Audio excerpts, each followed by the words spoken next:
Hi అండి, అందరికీ నమస్కారం. Welcome to my channel. ఈ వీడియోలో ఆగస్టు 1 నుంచి కొత్త రూల్స్ అండి. ఉద్యోగ పెన్షనర్ల నుంచి సామాన్యుల వరకు అయితే ఆ నిబంధనలు వచ్చేస్తున్నాయి. పూర్తి వివరాలు ఈ వీడియో ద్వారా తెలుసుకుందాం. వీడియోని ఎక్కడే కానీ స్కిప్ చేయకుండా ఎండ్ వరకు చూడండి. అప్పుడే పూర్తి ఇన్ఫర్మేషన్ అర్థమవుతుంది. అలాగే వీడియోకి ఒక లైక్ చేయండి ఫ్రెండ్స్. వీడియోలోకి అయితే వెళ్ళిపోతాము ఫ్రెండ్స్. ఇక విషయానికి వచ్చినట్లయితే ప్రతి నెల కొన్ని నియమాలు మారుతాయి. వాటిలో కొన్ని సాధారణ ప్రజలపై గణనీయ ప్రభావాన్ని చూపుతాయి. ఇలాంటి పరిస్థితుల్లో చాలామందికి ఖర్చులు పెరగవచ్చు. గ్యాస్ సిలిండర్ ధర మార్పు, క్రెడిట్ కార్డు నిబంధనలు, విద్యుత్ చెల్లింపు వంటి నిబంధనలో మార్పులు రానున్నాయి. రాబోయే రోజుల్లో అంటే ఆగస్టు 1 నుంచి కొన్ని నియమాలు మారవచ్చు.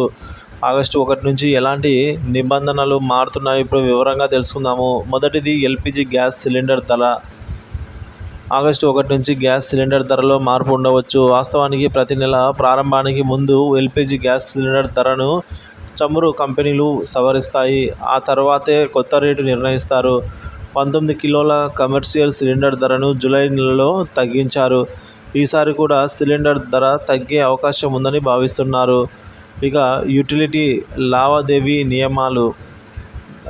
జూలైలో క్రెడిట్ కార్డు ద్వారా ఆలస్యము చెల్లింపు, విద్యుత్ బిల్లు, అద్దె, ఇతర యుటిలిటీ లావాదేవీల నిబంధనలలో మార్పులు వచ్చాయి. నిబంధనల ప్రకారంగా కళాశాల లేదా పాఠశాల వెబ్సైట్ ద్వారా నేరుగా చెల్లింపు చేయడానికి ఎటువంటి రుసుము లేదు. అయితే మోబిక్విక్, క్రెడ్ అనే థర్డ్ యాప్లను ఉపయోగించి చెల్లింపులు చేస్తే 1% ఛార్జ్ అయితే చెల్లించాల్సి అయితే ఉంటుంది. ఒక్కో లావాదేవీకి పరిమితి 3,000. అదేవిధంగా థర్డ్ యాప్ల ద్వారా 5,000 కంటే ఎక్కువ చెల్లించడం వల్ల మీపై 1% అదనంగా అయితే ఛార్జ్ కూడా పడుతుంది. ఇక HDFC bank credit card rules. August 1, 2024 నుంచి హెచ్డిఎఫ్సి బ్యాంకు ద్వారా టాటా న్యూ ఇన్ఫినిటీ అలాగే టాటా న్యూ ప్లస్ క్రెడిట్ కార్డులలో మార్పులు అయితే చేయనున్నారు. ఈ కార్డు హోల్డర్లు టాటా న్యూ యూపీఐ ఐడిని ఉపయోగించి లావాదేవీలపై 1.5% కొత్త నాణ్యాలను పొందుతారు. సో ఇంకా ప్రాసెసింగ్ ఛార్జీలు. ఈ విధంగా ఆలస్యంగా చెల్లింపులకు నివారణ సులభ వాయిదాలు కూడా అందుబాటులోకి అయితే ఉన్నాయి. కాబట్టి ఈఎంఐ ప్రాసెసింగ్ అండి. సో దీనికోసం ఈఎంఐలో మనం ఏదైనా తీసుకున్నట్లయితే ప్రాసెసింగ్ ఫీజు 300 వరకు చెల్లించాల్సి అయితే ఉంటుంది. హెచ్డిఎఫ్సి బ్యాంకు ప్రకారం ఈ ఛార్జ్ జీఎస్టీ కింద ఉంటుంది.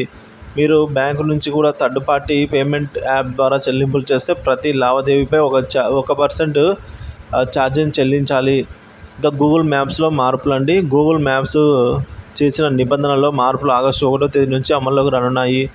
కంపెనీ భారతదేశంలో తన సేవలను 70% వరకు ఛార్జీలను తగ్గించింది. ఇది కూడా గూగుల్ మ్యాప్స్ సేవ కోసం డాలర్లకు బదులుగా భారతీయులు రూపాయలలో అయితే వసూలు చేస్తున్నారు.